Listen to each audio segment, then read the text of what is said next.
এখন বারবার অঙ্কের এবং ফিজিক্সের অনেকগুলো কথা আসছে। প্রথম হচ্ছে শতরূপ বেশ গত কয়েকদিন ধরেই যে ঐকিক নিয়মের অঙ্কটা কষতে বলছে, এই ঐকিক নিয়মের অঙ্ক তৃণমূল কংগ্রেস থেকে যদি কষে দিয়ে দেয় তাহলেই মিটে যায় আর কি, ফলে সমস্যাটার সমাধান হয়ে যায়। তাহলে এটা ভোটের আগেই অন্তত এই সমস্যা মেটে, ভোট অবধি অপেক্ষা করতে হয় না। দ্বিতীয় হচ্ছে এই যে বারবার ন্যূনতম বল প্রয়োগের কথা আসছে, এবং এই বারবার ন্যূনতম বল প্রয়োগ বলতে গিয়ে সাবধানে থাকতে হচ্ছে বর্ণ বিপর্যয় যাতে না হয়ে যায়।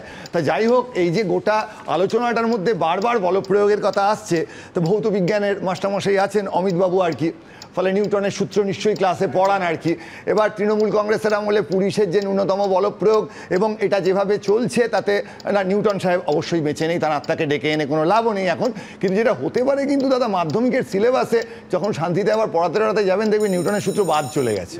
এটা কিন্তু হতে পারে, পশ্চিমবঙ্গের শিক্ষা যে গোলমেলে জায়গায় চলে গেছে তাতে নিউটনের সূত্র যেন বাদ না চলে যায়।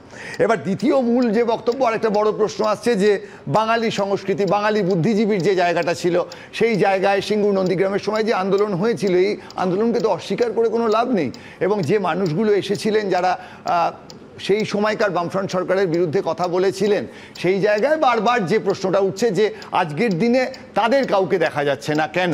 এখন একটা প্রশ্ন হচ্ছে, যেমন ভোটার পরিবর্তন হয় সেরকম বুদ্ধিজীবীও তো পরিবর্তন হয়, ফলে তারা এখন আর মনে করছেন না।